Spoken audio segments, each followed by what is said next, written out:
I am delighted to be here for so many reasons. One, as your board chair, I am delighted with the level of programming that we've been able to bring to all of you through our many work groups who are working very diligently to bring good, interesting content to our members. Um, and this particular subject is, I think, super relevant for every one of us, no matter what we do, whether we're retired, whether we're working in a United Way, whether we're consulting for an organization, um, just living our day-to-day lives. It really doesn't matter because this subject of artificial intelligence impacts us every single day, whether we think so or not. So I am just delighted that we are discussing the topic, and even more so with my good friend Andy Abrams. Andy and I have known each other for a very long time. I hope it's okay that I say this, Andy. Um, I knew Andy. Andy and I worked together at Greater Portland United Way, now the Southern Maine United Way. And his son Devin was born while we were working together, and his son Devin just graduated from college this year. So our friendships and collegial relationships run very, very deep and long in this organization. And so this is especially near and dear to my heart to have Andy with us today. So without further ado, I'm going to turn it over to Andy, allow him to introduce himself and get started on the topic today. Andy. Thanks, Anne. Great to see you, and thank you for that kind introduction. Hopefully everyone can see my screen right now. Great. So I'm going to actually introduce myself in just a moment, but we're going to dive into a quick disclaimer. Before we get into this, just wanted to kind of set the stage. So this presentation represents some of the most rapidly changing technology ever. Also want to let you know that I'm not a lawyer. We're going to talk about privacy and some legal stuff, but I'm not a lawyer and I don't represent any legal opinion or advice here. The views and perspectives are my own views, and so I'm not representing United Way Worldwide or any other organization today. But please, I hope there will be at least one thing that you learn from this presentation, and that you can then fact check and use. And then also, just wanted to note that AI is pretty controversial. Anne mentioned that my son just graduated from college, and I've noticed that among college graduates, it's very controversial. And so I'm not here really to talk about whether AI is good or bad or whether we should pursue it or not. But the assumption underlying this presentation is that it's here and that that's a reality and that there's some things that we can do to protect ourselves and to use it safely. So, why is this topic relevant in 2026? Over on the right, you can see Pope Leo, who made a really bold statement that AI should be disarmed. He also made some statements about ethics and safe use and biases and all kinds of other things. I'm not Catholic, but there was a lot that he had to say recently that could be grounding for the way that AI is applied in the world. A few other quotes on this page from the CEO of Microsoft. AI is defining the technology of our generation. The Stanford AI Index, the rate of speed by which it's multiplying is about every 5 months, data sets every 8 months, and power use annually. That might even accelerate over time. So it's coming really rapidly. So AI is here, but I feel hopeful because we still have some choices that we can make as humans to learn how to use it well. So, who am I? So, I've been using ChatGPT for a while, and I asked ChatGPT, who am I? And this is kind of an opportunity for me to introduce myself, but also to show you that ChatGPT learned a few things about me. And these are the things that it said about me on the left. Who am I really in real life are some things that I typed out to share with you. My background is from education, working for a local United Way, working for United Way Worldwide, and also working for a consulting organization. Um, Over that career, as Ann mentioned, I've been with United Way for quite some time. And my focus has been on data governance, security, privacy, AI governance, and design most recently. So enough of me, let's get into it. So security, privacy, and data protection. Security and privacy kind of go hand in hand. They're a little bit different. Um, I give the quote here from Jules Polonetsky, who's the CEO of the Future of Privacy Forum that does a lot of great work. Privacy is a human right tied to a personal autonomy and control over one's bodies, ideas, home, and intimate spaces. Privacy is contextual and cultural. What counts as private may vary by situation. If you think about healthcare versus politics versus everyday use. And then in contrast, data protection refers to systems of tools, rights, laws, and organizational practices about how entities hold data and what they can do with that data. So I like to think of privacy and security similar to the house that I live in. I live on the corner of a house where everyone walks past to go to the park. And if we are having dinner in our dining room and we want them to know what we're having to eat, uh, we leave the blinds open and they can see exactly what we're having to eat. So that's privacy. If we would like anyone walking by to come in and join us, we might leave our door open, and that opens the security of our house so that they can come in. So a really simple way of thinking about it. So privacy has evolved rapidly since 2018. The old model is that corporations could uh, basically, if they had a large enough legal team, they could do, they could really push the needle on what they did with personal information. And with the General Data Protection Regulation, which is an EU law that came about in 2018, that law said, no, actually, there are certain rights that we're going to reserve for individuals about what you can and can't do with their information. And I'll show you a few examples of that in a moment. But basically, what this did was it put the responsibility of and the ownership of our data back in our hands. And so this has really taken hold in Europe. There's a totally different mindset when it comes to privacy. In the United States, however, um, it's a lot more scattered. So I've listed a few laws, and then there's a map on this page showing you countries where privacy laws exist. Along with this, there are these organizations called data brokers who may be trading and selling your information to others that can be used for whatever purpose. This helps to regulate that as well. And then I also wanted to introduce the notion of free applications. So there's the phrase, data is the new bacon. And there was a great quote in a Netflix film by Richard Serra. If you're not paying for the product, you are the product. So something to think about. In terms of the US laws, this is the privacy legislation tracker in 2026. In 2018, there were 0 state laws. In 2025, 19 state laws have been enacted. And so that gives people individual rights in those states under certain conditions. One caveat, though, being that there are certain callouts for nonprofits. So you can see on the right side the growth of privacy legislation, and that there have been a lot of laws that have been attempted, and yet we're still only at 19 laws that have been enacted. So when we talk about privacy, we oftentimes it hinges on personal information. And so what is personal information? These are some of the things that people think of regularly because personal information is enough information to identify a unique person, a person who's unlike everyone else, so you could hone in right on that person.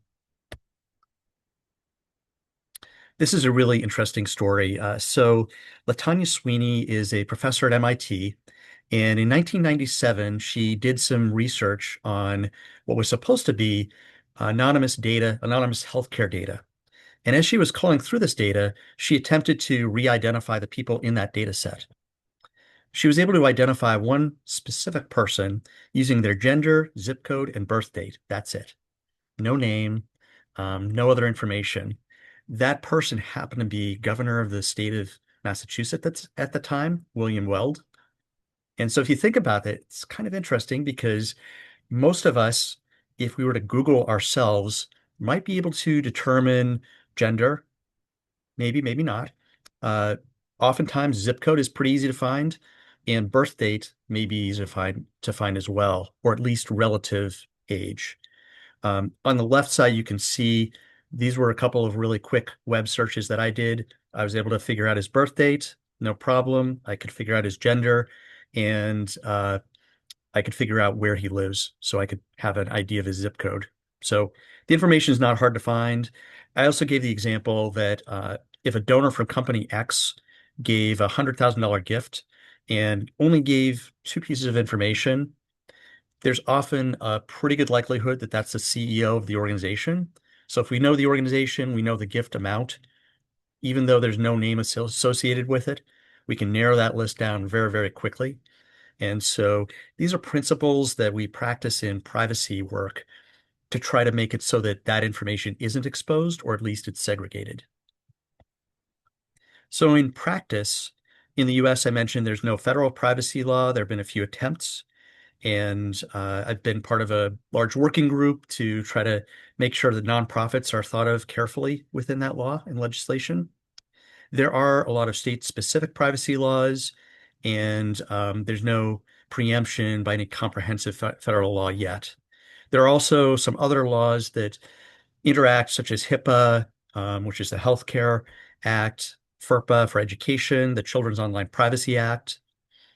And in terms of GDPR and the global influence, it's really gotten people thinking differently about how the information is used. So I mentioned that I would share a few of the rights under GDPR: right to access to see the information that's being collected and stored about you, the right to deletion. This is a really big one. A lot of sites will allow you to delete your information out of that site. The right to consent to control how your data is being used. Also, the right to refuse that or retract that consent. That's another right that's commonly available. And then the right to portability, to take your data and ask for a copy of it. So some major principles are PII and personal information that we just mentioned. A few varying definitions of what that actually is, but basically, in a nutshell, it is any information that when you combine it can identify a real person. There's also consent. You'll notice when you're signing up for things online these days, there are a lot of there are a lot of pages where there's a checkbox where you have to intentionally opt in to give your consent to either process your information, to receive a newsletter, or to participate in certain practices based on your data. There are rights, and those rights might vary depending on where you are in the world. And then there's the data purpose. And a major principle there is that data is really intended to be used for the purpose that it was collected. So what that means is that if I collect your information for a newsletter, I shouldn't use it for something completely different on down the road without asking for your permission. There are also privacy policies. You've probably seen these. They're lengthy, but I wanted to give you a sense of some things to look for in that privacy policy. So many of these are written in legalese and they're a little hard to understand, but some things that I like to look for are: where's my data going? How long is the company going to keep it? Do they share it with other parties? Do they sell it? Um, who has access to it? And then generally, do I trust this company based on what they're saying? Can I delete it? And what other rights do I have? So some things there, I always recommend staying vigilant, checking settings and policies from time to time, especially in the places where you've given more sensitive information, because those policies tend to change. And there was an example with Google where they changed their policy so that they could actually scrape and learn from documents that had been shared publicly um, to train their AI models. So our next topic is digital permanence and social engineering. On the right, you can see there's this really interesting tool on the web called the Wayback Machine.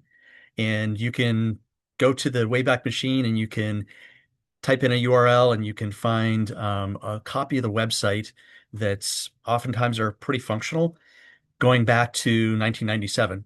And so this particular website is from United Way Worldwide, circa 2000. Website looked very, very different back then. Um, But the idea here is that if you put something out on the internet, it's hard to take it back. So that goes for social media and just being cautious about what you put out there, because it really exists and can be used later on. Social engineering is another area that is really picking up with AI. And so a couple of examples here. I always think carefully when I get a phone call from a number that I don't recognize, because just answering the phone and saying yes is enough sampling to sample my name and or my response and the sound of my voice that can then be replicated using AI to appear as me. There was a really interesting deep fake video call that happened in Hong Kong. In this case, $25 million was stolen from a company. And what happened was a person in finance for that company received an invitation to a video call that they went to, and they saw people that they recognized, a COO, a CFO, and a CEO of the organization. And those folks were asking this person to wire large amounts of money in multiple transactions. So the person went back to their desk, they wired the money. And several days later, when this was discovered that it was fraud, it was too late and the money had been already transacted. So deepfake is making it a little harder to recognize these things, and I'll talk a little bit about that for in the future. So we talked about the data purpose principle. Um, Data is used for the purpose that it was collected. So I also like to think about this whenever I'm giving my personal information. Is the information that I'm providing really necessary for whatever I'm receiving in return? And so there are strategies there, whether it's using a separate email address for things that you sign up for when you're out and about to enter a raffle versus regular emails you really want to receive. Um, some legitimate reasons might be if you're buying a t-shirt and they need to know the size. That's probably legitimate. On pledge cards, if someone asks you, are you interested in making a plan gift, or if you'd like to be an anonymous leadership donor, those are data points that the organization will actually use. On the other side of the equation, um, there are companies that sell or give your information to advertisers. And so once your information is out there in the world, again, it's harder to retract.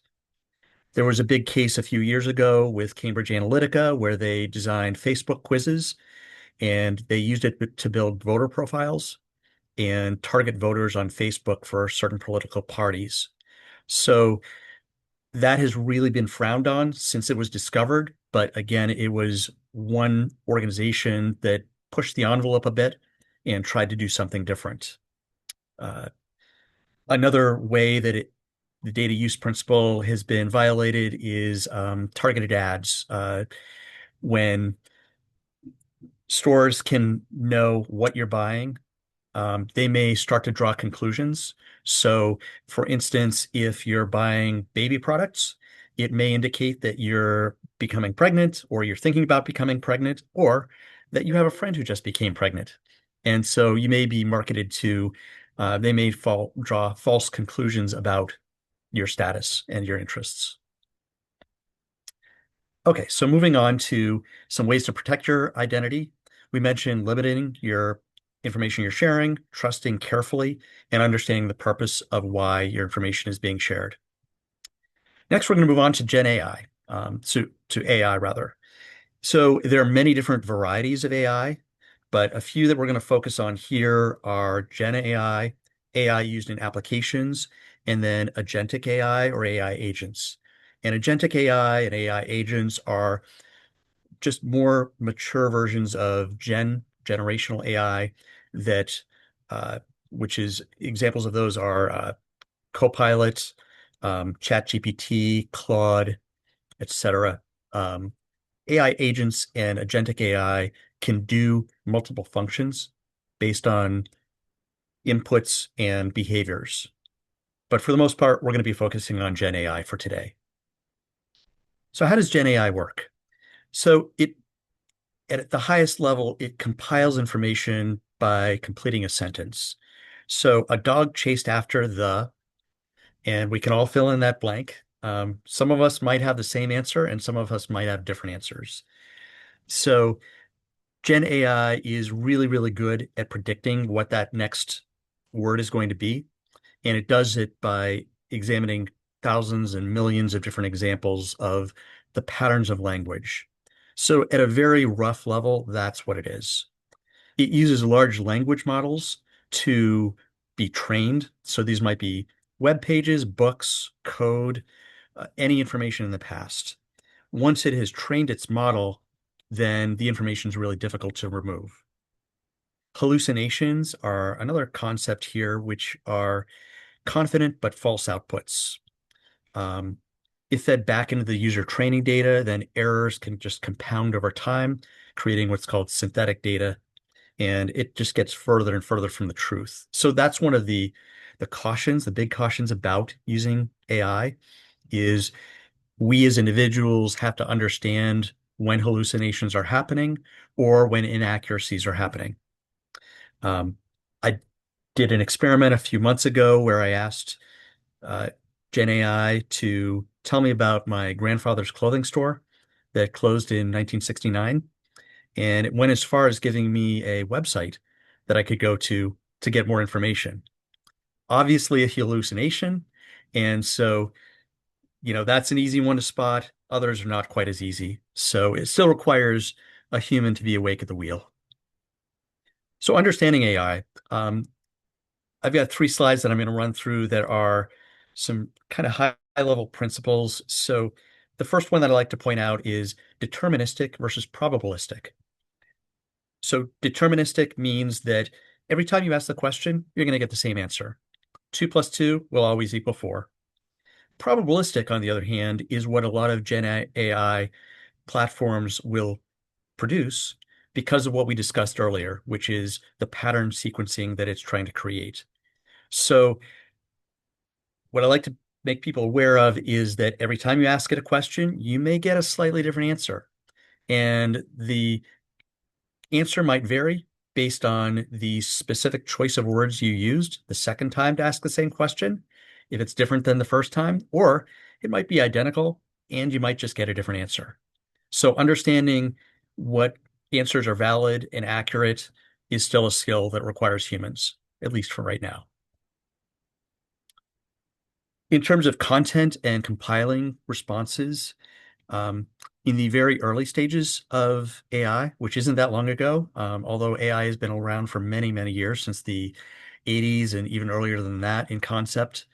Um, in the early stages, which is 2022 maybe, the language models hadn't learned up to the present day. So in 2022, you could only understand information, you could only get information back that the language model had learned 6 months prior. And so current information wasn't always up to date. Today, it's really caught up and it's a lot more dynamic. Today, though, AI can make inferences based on the training model and the content that it holds. In terms of compiling responses, we talked about the logical pattern and that the output content it may cite something very precisely because it's a widespread fact that's known. However, I have always checked sources underlined because if you think about the training model, AI may not be able to differentiate between uh, a web page that had a untrue fact as an example versus a web page that's the authority on that subject. And so beware, always look for the sources, ask it before you use it for something important. Um, other, and this kind of gets to the responsible use of AI. So compared to a Google search, one estimate is that a ChatGPT query costs 10 to 100 times more um, to produce in terms of cost and energy. So there may be some things where you need that specific search, and using Google is a really good way to do that because it'll give you a specific answer if you have a specific question. Various Gen AI tools have different strengths. Some are better for research, some are better for writing. So using the right tool for the job can also help you. Large data centers are a lot more efficient per prompt versus processing locally. I actually tried that on my own computer, and I tried processing some AI prompts locally. My computer got very, very hot, and the processor went up to 100%, and it it got really sluggish. So that gives me the idea that using a large data center is much, much more efficient because they have faster chips and they're able to batch processes and things like that. Um, However, there's also that level of distance between hitting enter on my keyboard and not really seeing something that's happening in the background, which can take up a lot of resources. Data centers aren't really as transparent about the environment yet. Hopefully, they will be in the future. On the right side, you'll see some energy use and human choice items. So there are some things that you can do to make AI a lot more efficient and to use less energy. Those are things like using a simple prompt versus a multi-step prompt. If you're working with a document, making sure that you've loaded it once rather than asking it multiple times to go back and read the document and then do something with it. And then things like image or video generation. If you're playing around and having fun, um, you're actually using a lot of energy to do that. And so if you were to just cut the number of times that you created a new image in half, you would be saving substantial energy. Video generation, of course, takes up the most resources.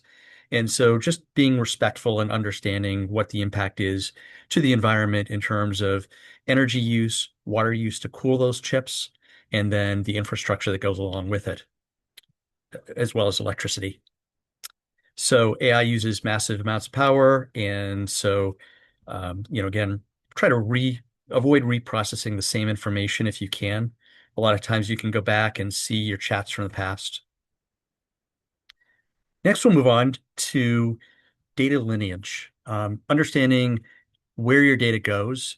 And so this is a bit of a case of you will get what you pay for. And if you're using the free version of ChatGPT, there are only limited ways that you can keep it from learning from you.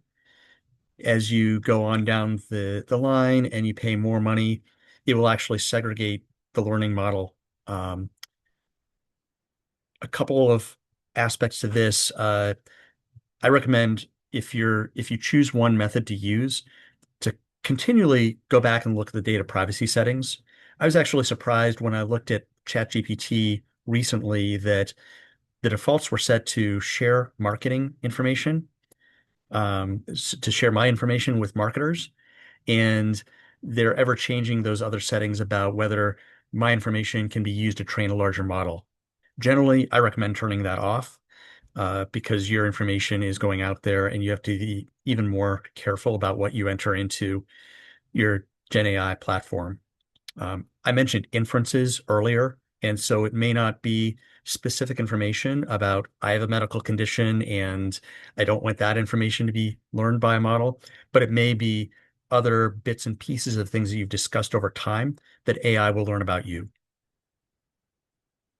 In terms of prompting safely, some things to avoid are proper names, facts about a specific person, unique IDs or emails, specific contexts, medical or behavioral information.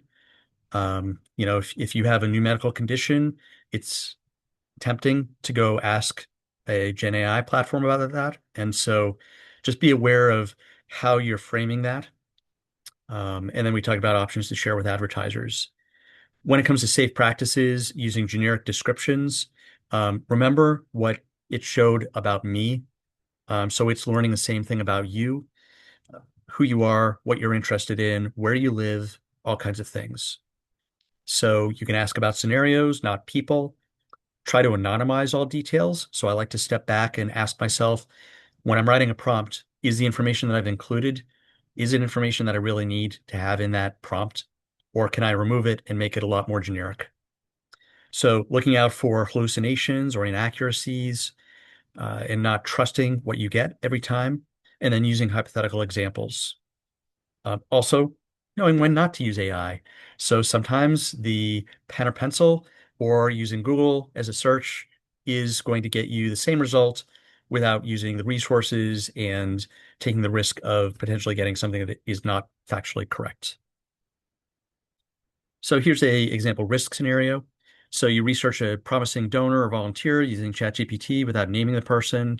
So it may conflate multiple individuals who have similar names, or it could even be a father and son with the same name and very different uh, personas. You may be creating potential bias there. Um, it infers, it may confuse a donor with a person with a similar name.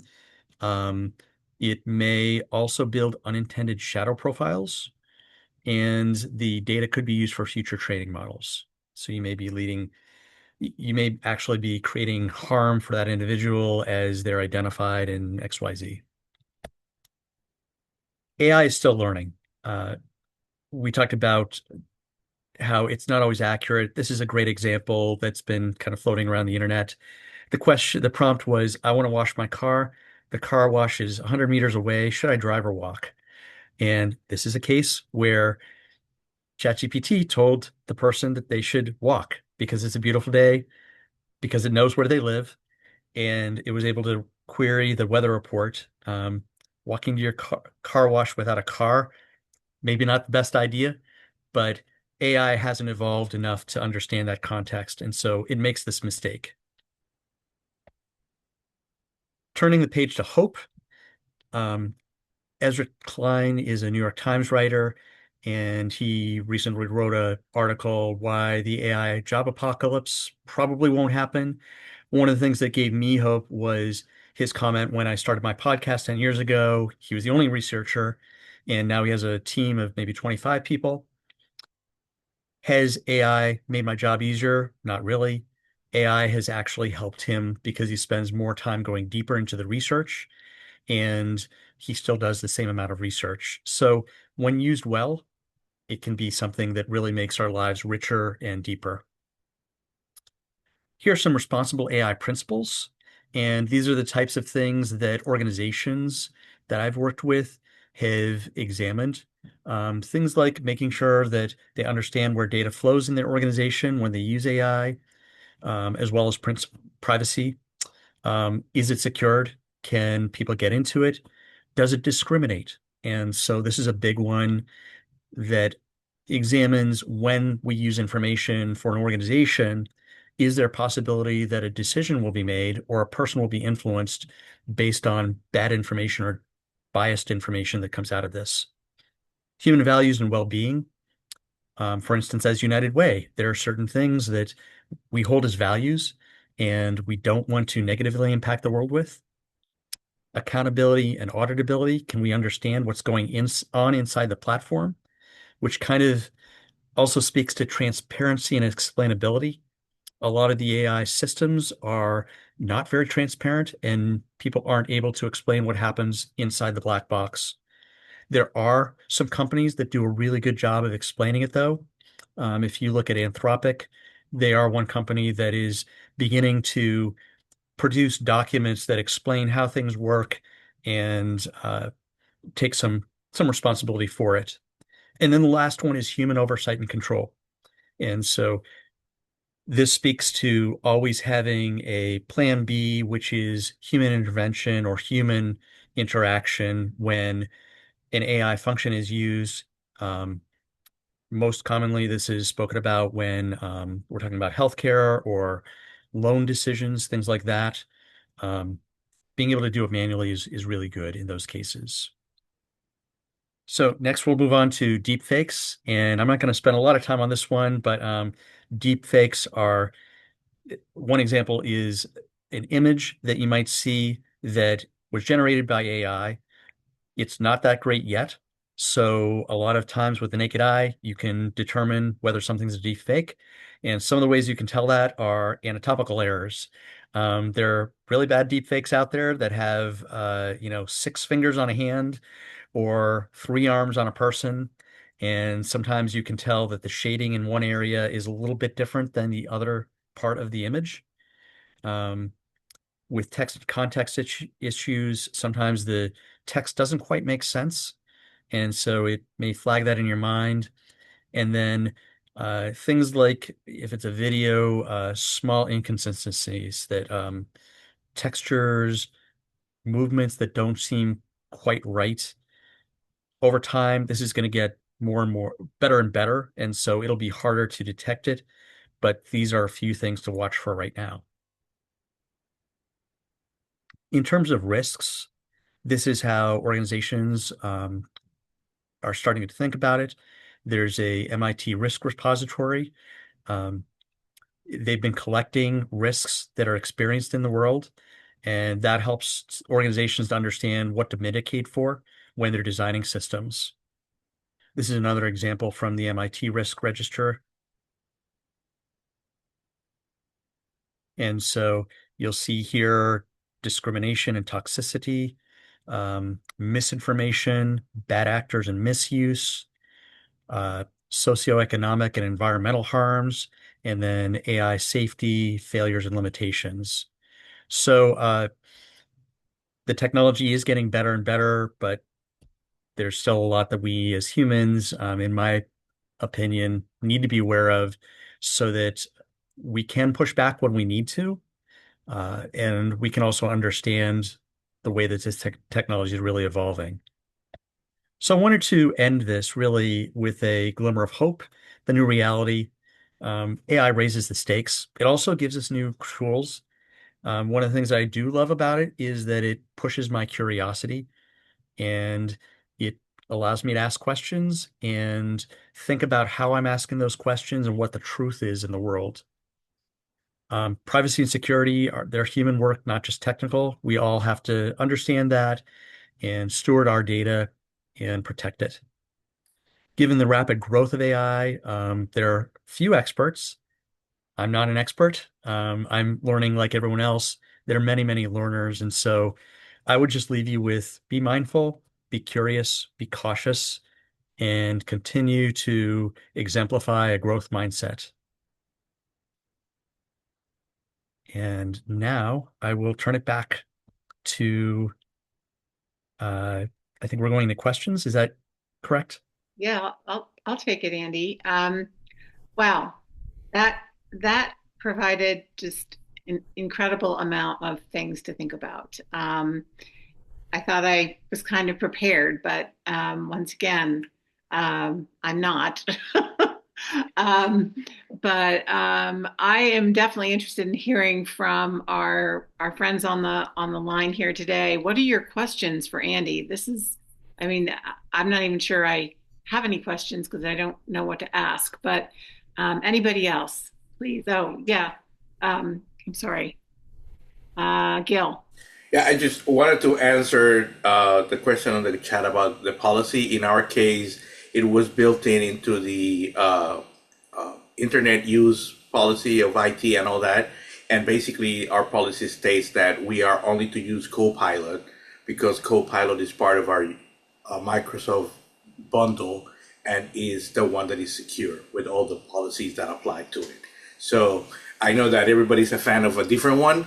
I started using Bard because I prefer to use Google, and then now it's Gemini, and then now you get free AI with Google searches. But when I want to do something more specific or more business related, I go back to Copilot. And what I've used it most lately is actually helping with Excel. It's really, really smart on trying to help you get an Excel spreadsheet better or analyze the data better. And those are small uses, but that's how you get started and you get comfortable using the AI tool. And that's how I always recommend to people that are new to technology, take little bites at a time and don't be afraid you're not going to break the machine. Great. Yeah, excellent advice. And I just wanted to reiterate too that I think starting with an application is really, really wise, especially with an organization because there's sprawl already of applications. Some applications say they are AI because they have one AI function. And so understanding what those applications are within your organization, what they do, what they don't do, and what they are allowed to do with your data, is really important. And then creating a policy where people understand what's expected of them and some guardrails like don't load donor information. Don't use personal information with this. And if you're in an organization, you can even wall that off so that all of your organizational information using Copilot is contained to your organization. But know exactly what it does because there's a lot of variety and it's changing rapidly. That is one of the things that I was gonna kind of make sure that is said as well, is just if you are utilizing AI for spreadsheets or anything like that, just remember that it is not quite the same thing as mail merge, and you want to make sure that you are not just putting in all of your donors' personal information and address and the amount of money they make and all of the things into AI, because that's not the information you want them to have.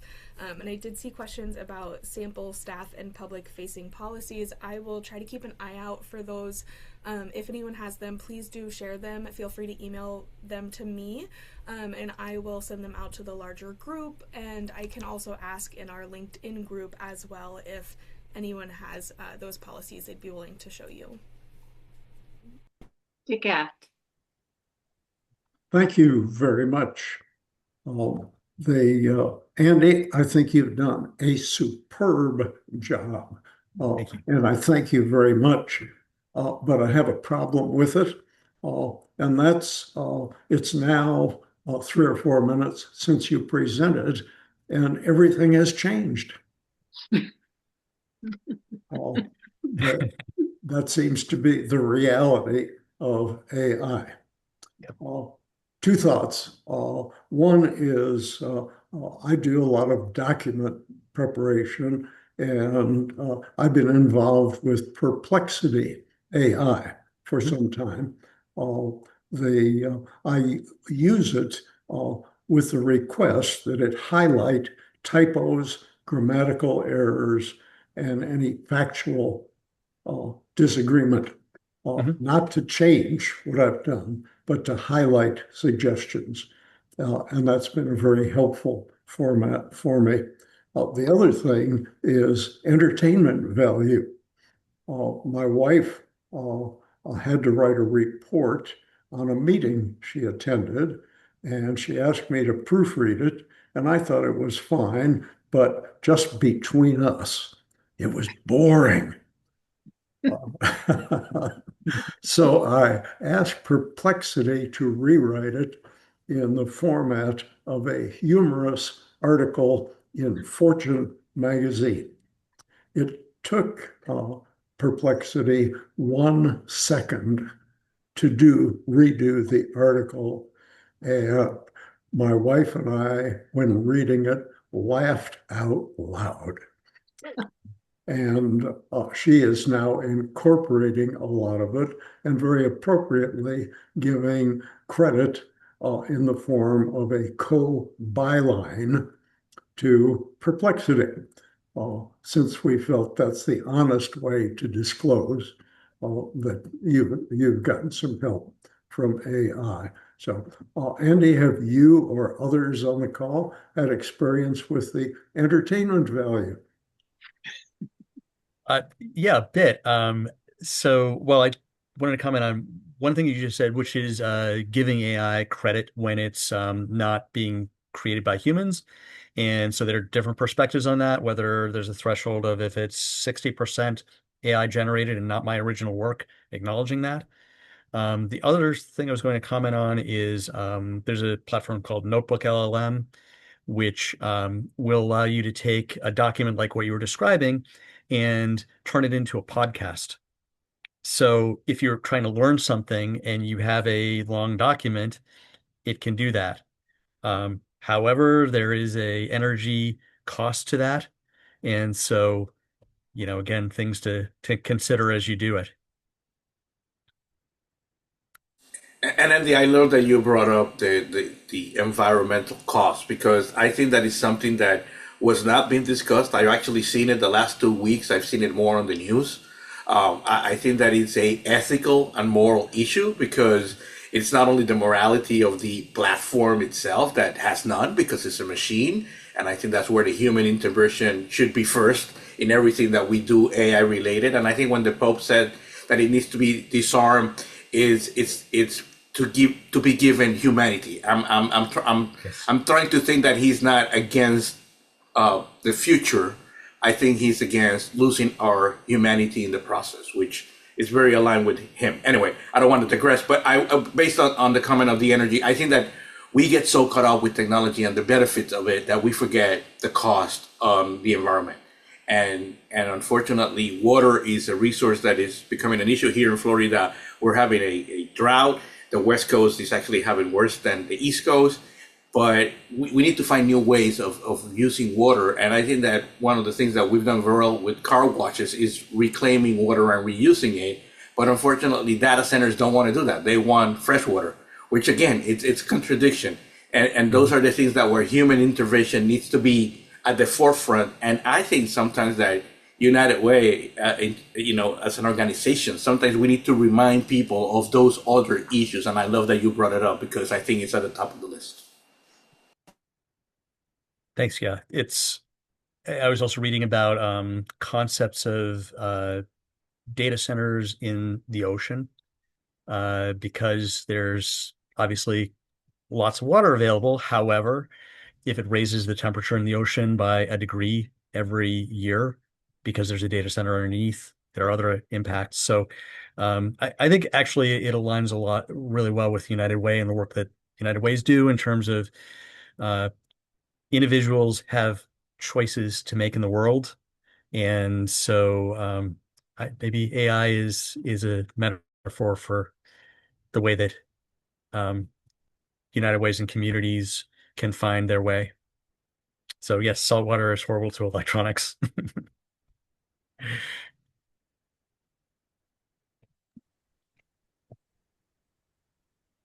Other questions or comments? I'll make a comment. I'm Yes. Lori from United Way of Palm Beach County. Um, we just recently did a big session on AI and Alice and the impact, on jobs, the impact on youth, impact of the nonprofit sector, and so forth. And there was such a tremendous interest in this idea. And it's one thing I just encourage all of us, just when you think you know something, like Dick, your joke about it's already like changed, right? That none of us are going to be perfect at this. None of us are going to be at that excellent level. We're going to be continuous learners, and it's just going to continue to evolve for all the reasons you just said. Um, with that said, the approach we're taking in our community is to make sure that our nonprofit partners also have access and are learning along with us. And then we're also looking at the populations that could be negatively impacted, right? So we're, good partners with, as many of us are, with our school district, with our career source, groups like that, different companies that are putting training together. AI literacy is accessible to everybody, not just a certain set of people that have that opportunity. So it's almost, we kind of mapped out this plan where it's all things at the same time. Which is a little intimidating because my personal style is I would much rather get a degree in it and be expert at it and then go teach it. But that's just not the case. It's just not the case. And you really do learn by doing. And I'm a bit of a AI geek now. I do drive a Tesla, hands-free. I can like dance on my way to work now, and I actually fell in love with it. I look not just at Perplexity, I use Consensus as well. So I try to triangulate facts, follow the sources to see what is in fact true. I planted a garden this weekend, and I used chat to map out my beautiful garden, and I took that to the store and shopped the plants. So you can really, I mean, I'm once you, and I actually had not thought, Andy, about what I'm doing to the environment. I really have not thought about that. And so that's kind of a wake up call for me, is maybe I'm using it a little bit more than I should. Um, do you have more information about that? Like, how do we get really good information about what are we actually doing? Yeah. You know I what? don't know. I saw a like a 20-minute video. Let me go back and see if I can find it, but it was one of the best things that I've seen in a while that differentiated between the water issues, the electricity issues, and the temperature issues, global warming issues. But I'll try to add that to the deck. But for me, my awareness really came when, I was hitting the enter key, and in the past, all of the computing that happens on your computer, you can kind of sense because it gets hot or other things get slow. This is so far removed that it's easy to become desensitized to it. And so I keep reminding myself of how often I'm using it, because it's a little bit like there was a New York Times story a few years ago where a reporter tried to disconnect their phone from, it was either Google or Amazon AWS, and it basically turned their phone into a brick and they couldn't do much. So we're so dependent on these things, even in ways that we don't fully understand, that the more aware we are, we can make better choices, maybe. It was a big headline story in our community because they wanted to build one of the big data centers out in the center of our ag community, and they are not having it. And explain the true implication, or they're not explaining. You just have people out protesting it because they don't know what it's going to do to their lives, I guess, Mhm. So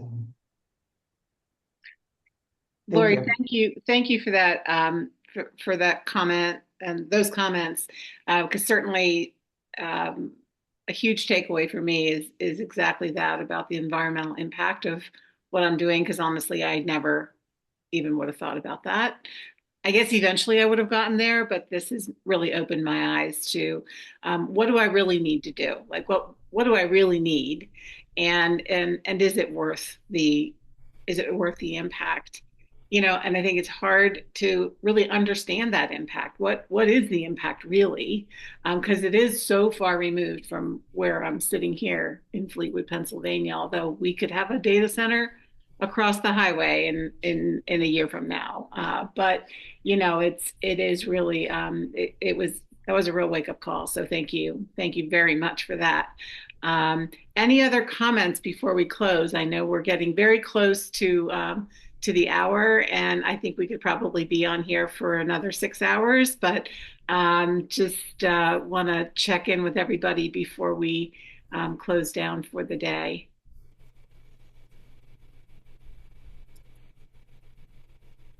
All right, well, I will take that as the opportunity. I'm really grateful that the comments about the environment and even marginalized groups was mentioned. I love the work that they are doing in West Palm, because I am also from the Treasure Coast originally. I am not there currently, but that is something that in all of my additional learning for AI, I have looked into, is how to do it ethically, how to do it so that it is not, my experience in AI is not harming another group of individuals that is unable to have that opportunity, but also that it's not impacting the environment negatively. So I love the entire discourse that is happening. And Andy, if you do find the resources on the environmental impact or things that we could be doing differently to still deal with AI, because it is going to continue existing, but while being mindful, I will include all of that in my follow-up email. All of the links and things that were mentioned in the chat, I will make sure that you guys have a copy of as well, plus the slides and the recording. And then I just wanted to mention, if you guys have a couple of seconds to answer the 3-question survey that is on when you wrap up with this call, please, please, please do take it. It just makes us a little bit more aware that you are enjoying the content, or if there's something that we should be changing about the content, and that you're having a good experience as members and as event attendees. And then just a quick shout out to obviously our speaker, our facilitator, all of you guys for showing up, the individuals that are watching the recording, as well as our sponsors, Mutual of America, Front Stream, Third Sector Company, Board Build, and UPIC Solutions. And then for those of you that are in our consultant collaborative, we will have another AI event, leveraging AI as a consultant, on August 11th. Otherwise, our next event, I will actually be speaking on June 10th, Beyond the Slides, Designing and Delivering Accessible Presentations. And then we have a ton of other events this quarter and Q3 and Q4. It is wild to think we are already planning 2027, but we will soon also release the RFP for you guys if you want to speak next year as well. And I did put a post in our LinkedIn group to see if anyone has an AI policy that they would be willing to share, and I will make sure that if I find any examples to include those in the follow-up emails as well. Otherwise, I will leave thank yous and closing comments for Andy, Anne, Carol, whoever wants to take the mic. Yeah, I'll take the mic, even though I can't really speak today. So it's so good to see all of you. Andy, I just want to say thanks for your presentation. It was excellent. And it was a ton of fun just to see you again after meeting you in person in Portland, Maine a few years ago. And thanks to Anne for always being a great facilitator of these sessions. So with that, Ivy, thank you for all that you do. And everybody have a great rest of your day and a wonderful weekend ahead.